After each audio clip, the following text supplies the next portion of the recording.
Bueno, ya vamos a presentar, ¿no? En el Perú hablamos de igualdad. Cuando hablamos de igualdad decimos que todos somos mestizos, pero seguimos midiendo a las personas por su apellido, su acento, su barrio y su color de piel. Hola a todos, bienvenidos a este espacio de análisis y reflexión. Mi nombre es Brian y hoy vamos a conversar sobre un tema urgente, la discriminación, el racismo en el Perú desde una mirada social, política y jurídica.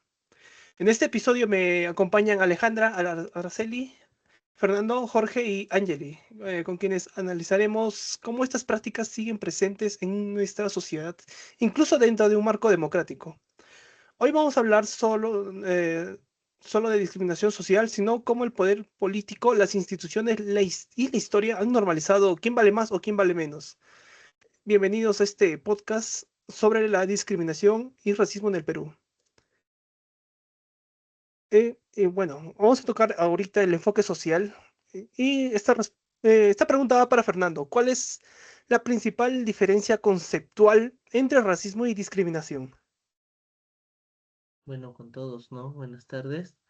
Este, Emérito en virtud de esta pregunta, ¿no? Entendemos de que parte de esto nace de la diferencia fundamental que reside en que el racismo es la ideología y el prejuicio propiamente, ¿no? Mientras que en lo que es la discriminación propiamente es el acto o la acción basada en en esa ideología o perjuicio, ¿no? Dentro del racismo tenemos que entender de que es una ideología compleja y profunda, ¿no? Que postula la existencia de razas humanas y establece que una es inherentemente superior o más valiosa que la otra, ¿no? Entendemos de que esto arraiga propiamente dentro de la historia, ¿no? Es parte se podría decir, del ser humano, ¿no? Que se ha ido pocamente en algunos casos, en algunas épocas, se ha reflejado de mayor intensidad, ¿no? Asimismo, es un sistema de creencias basado en la noción de que las diferencias físicas o culturales están intrinsecadamente, ¿no? En un nivel cognitivo y cultural, ¿no?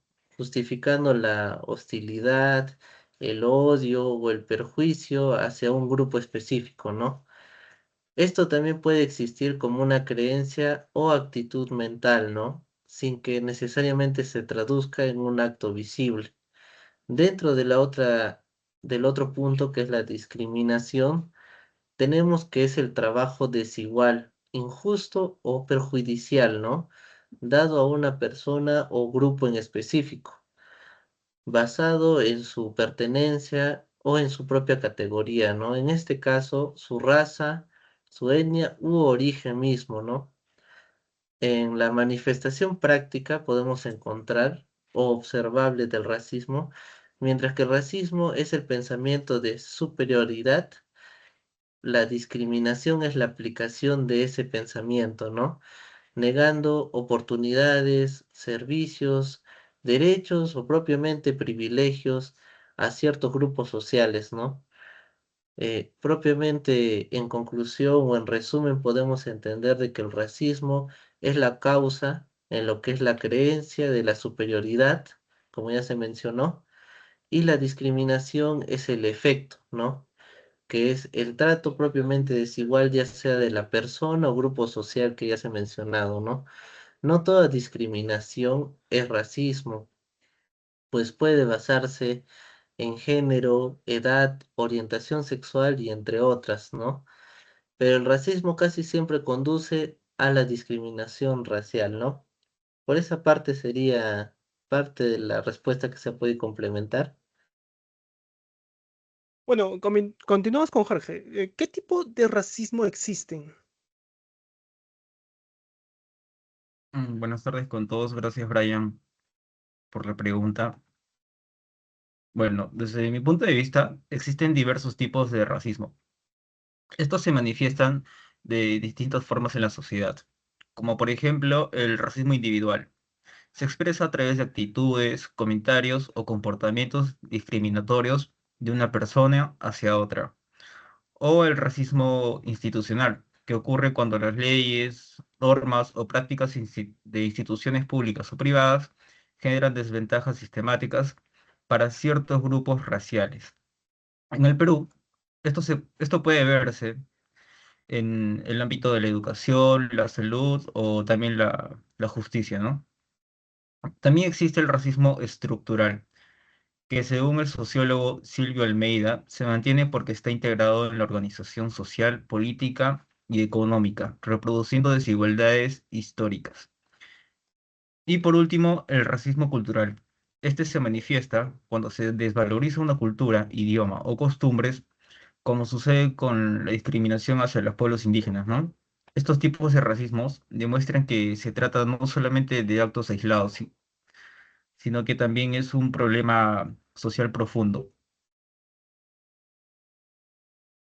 Bueno, gracias por tu respuesta, ¿no? Y ahora en este enfoque social vamos a continuar con Angeli. Y la pregunta es, ¿qué sectores contribuyen a un mayor índice de discriminación? Mm, Gracias, Brian. Sí, podemos decir que según fuentes del INEI, nos mencionan que la percepción de la discriminación en los últimos años han tenido una considerable reducción, eh, pasando del 2014 de un 18,4% al 2020 a un 8,9% y ha continuado, aunque ha tenido sus variantes, ha continuado disminuyendo. Pero este informe también nos muestra que hay sectores en los que prevalece mayores casos de discriminación. Eh, por ejemplo, en el entorno, entre el entorno rural y entre el entorno urbano, eh, son más altos en el entorno urbano y en el entorno rural, eh, con un 7,1%, existen menos casos. El motivo todavía está en estudio. Puede ser tratarse porque en los entornos urbanos, como son pueblos más aledaños, existen menos casos de discriminación, más que en las ciudades, al haber diferentes tipos de personas, al trasladarse las diferentes personas, puede ser un motivo de que existen mayores índices. También existe en diferentes espacios. Este último reporte nos muestra que en los espacios públicos es donde existe los mayores casos de discriminación y racismo. En el entorno ya puede ser en transporte, en instituciones, en el entorno laboral. Asimismo, respecto al género, aún sigue existiendo la discriminación por género hacia las mujeres que a los hombres, ¿no? Aún sigue elevados los porcentajes.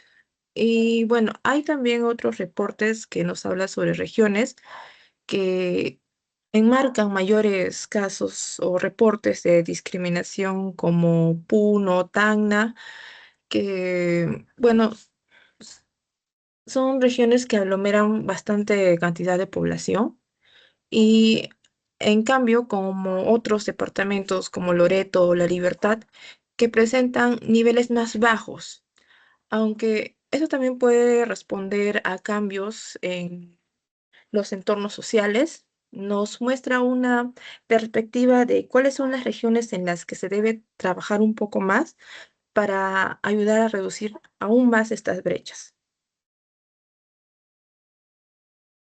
Ya, muchas gracias por tu respuesta, Araceli. Y ahora continuamos con esta pregunta hacia... No, Angeli, muchas gracias. Araceli, ¿de qué manera el racismo y la discriminación afectan la vida social y las oportunidades de las personas en el Perú? Buenas tardes, gracias. El racismo y la discriminación influye de manera profunda y negativa en la vida social de las personas, ya que afecta no solo en sus oportunidades materiales, sino también en su bienestar emocional y psicológico. Hoy en día en el Perú muchas personas son discriminadas desde la infancia, ya sea por su apariencia, su acento, su idioma, su origen o cultura, lo que genera sentimientos de vergüenza, inseguridad y exclusión. En el ámbito social, estas prácticas discriminatorias deterioran las relaciones entre ciudadanos, ya que fomentan prejuicios, estereotipos y actitudes de superioridad que se normalizan en la vida cotidiana. Esto provoca que muchas personas eviten participar activamente en espacios públicos, educativos o laborales por el temor al rechazo o a la burla. Además, la discriminación limita el acceso a oportunidades de desarrollo, ya que puede influir en decisiones como la contratación laboral o el trato en instituciones educativas o el acceso a servicios básicos. Como en consecuencia se refuerzan las desigualdades sociales y se perpetúa un sistema que excluye a determinados grupos. En conjunto, el racismo debilita la cohesión social y afecta el sentido de identidad nacional, impidiendo que la diversidad cultural sea valorada como una riqueza para el país. Gracias. Ya, muchas gracias por tu respuesta, Araceli.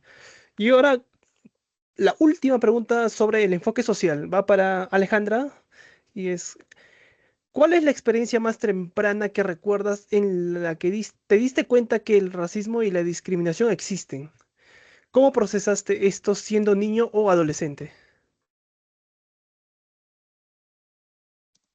Gracias, Brian. Me remonto a la escuela. Tenía un compañero indígena al que le hacían burla por su acento y su ropa tradicional. No, En no ese se te momento, escucha, Alejandra. Sí, un poquito acércate, si no, al micro. Se escucha muy bajito. ya. Como te decía, me remontaba en la escuela teniendo un compañero indígena al que le hacían burla por su acento y su ropa tradicional. En esos momentos yo no entendía, pero al ver a mi compañero, la impotencia en sus ojos, con el tiempo eso se me convirtió en una pregunta que me perseguía. ¿Por qué usamos lo superficial de una persona para hacerle sentir menos? Esa incomodidad fue la semilla que me abrió los ojos a un sistema más grande. De niña fui espectadora y hoy, por ese mismo, elijo no callar más al ver esa injusticia con otras personas.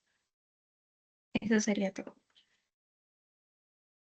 Uy, ya. Bueno, y ahora tomamos el enfoque político y jurídico. Y esta pregunta nuevamente es para Araceli. Dice, ¿qué responsabilidad tiene el Estado peruano en la lucha contra la discriminación? Gracias. Bueno, la responsabilidad política del Estado peruano frente al racismo y la discriminación es profunda y permanente, ya que no se trata solo de un problema social, sino de una falla estructural que afecta el ejercicio pleno de los derechos ciudadanos. Aunque la Constitución Política del Perú establece la igualdad ante la ley y prohíbe de toda forma de discriminación, la realidad demuestra que estas garantías no siempre se cumplen, especialmente para los grupos históricamente excluidos, como los pueblos indígenas y las comunidades afroperuanas. Desde el ámbito político, el Estado no debe limitarse únicamente a promulgar las leyes, sino que debe asegurar su correcta implementación, supervisión y evaluación constante. Un ejemplo claro de esta problemática se observa cuando personas que hablan quechua, aymara o lenguas amazónicas acuden a hospitales, comisarías o juzgados y no reciben la atención adecuada por falta de intérpretes o por actitudes discriminatorias del personal. A pesar de existir normas que reconocen el derecho a ser atendido en la lengua materna, en la práctica de este derecho muchas veces es ignorado. Este tipo de situaciones evidencia una desconexión entre el marco legal y la acción política real. Por ello, el Estado debería fortalecer políticas públicas que incluyan capacitación obligatoria en derechos humanos e interculturalidad para los funcionarios públicos, sanciones efectivas frente a actos discriminatorios y campañas sostenidas de sostenibilidad a nivel nacional. Asimismo, es fundamental asignar presupuestos adecuados para garantizar que estas políticas no queden solo en el papel. Bueno, además también el Estado debería promover la participación activa de los pueblos indígenas y afroperuanos en la toma de decisiones políticas, no solo como beneficiarios de políticas, sino como actores con voz y representación. Incluir estos grupos en espacios de poder contribuiría a la creación de políticas más justas y acordes a sus realidades. En conclusión, combatir la discriminación requiere de voluntad política, coherencia. Este discurso y acción es un compromiso real para construir un país donde la diversidad cultural sea reconocida y respetada como un pilar fundamental de la identidad nacional. Gracias. Ya, muchas gracias por tu respuesta, Araceli. Bueno, la segunda pregunta en el enfoque político-jurídico va para Angeli. ¿Qué instancias existen para denunciar casos de discriminación y qué dificultades existen para denunciar los casos de discriminación? Sí, continuando con la serie de preguntas. En el Perú existen diversas instancias para denunciar casos de discriminación. Esto dependiendo del ámbito donde ocurre el hecho en sí, ya sea en el Ministerio Público, en la Defensoría del Pueblo, municipalidades, o en casos de consumo, puede ser también en DECOPI, o en casos de violencia de género, puede ser en los centros de emergencia mujer. Y ahora, existiendo todas estas instancias, ¿qué sucede? Que persisten diversas dificultades para denunciar. Según la encuesta nacional de percepción de discriminación del INEI, nos muestra que esto se puede deber a que, primero, muchas personas desconocen de sus derechos y no saben a qué institución acudir y según el tipo de discriminación que tengan, ¿no? O el hecho en sí. También existe el miedo de las personas a denunciar por miedo de que puedan ocurrir represalias o algún acto, ¿no?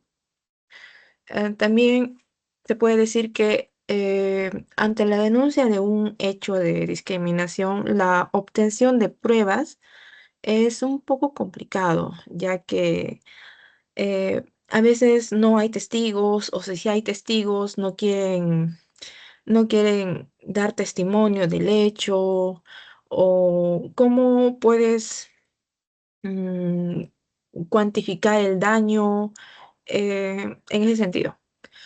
También se puede sumar a esto los largos trámites que a veces las personas dicen, ay, no, muy engorroso y que tiene que estar de instancia en instancia, los plazos.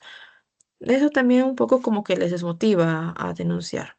Y en zonas rurales alejadas, se puede decir que aunque se intenta avanzar un poco con tal vez la lingüística, aún existen las barreras geográficas, lingüísticas o, o este tipo de barreras que no ayudan a disminuir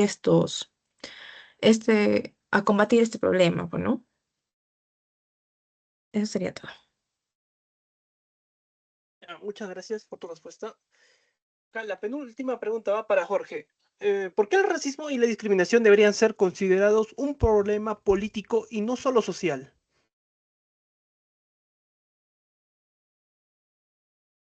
Gracias por la pregunta, Brian.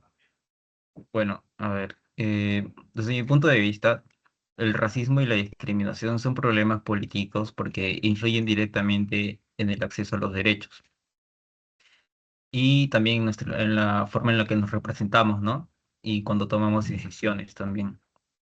Además, en el Perú, la falta de políticas públicas efectivas y de seguimiento a las leyes contra la discriminación nos demuestran que no basta, ¿no? No basta con el rechazo social, ya que según la Defensoría del Pueblo, la debilidad institucional y la escasa voluntad política limitan la lucha contra estas prácticas. Y un potiólogo político, Guillermo O'Donnell, sostiene que cuando el Estado no garantiza la igualdad ante la ley, se debilita la democracia. Eso quiere decir que actualmente enfrentar el racismo requiere compromiso político real y acciones concretas por parte del Estado, ¿no? Para poder eh, luchar contra el racismo y la discriminación.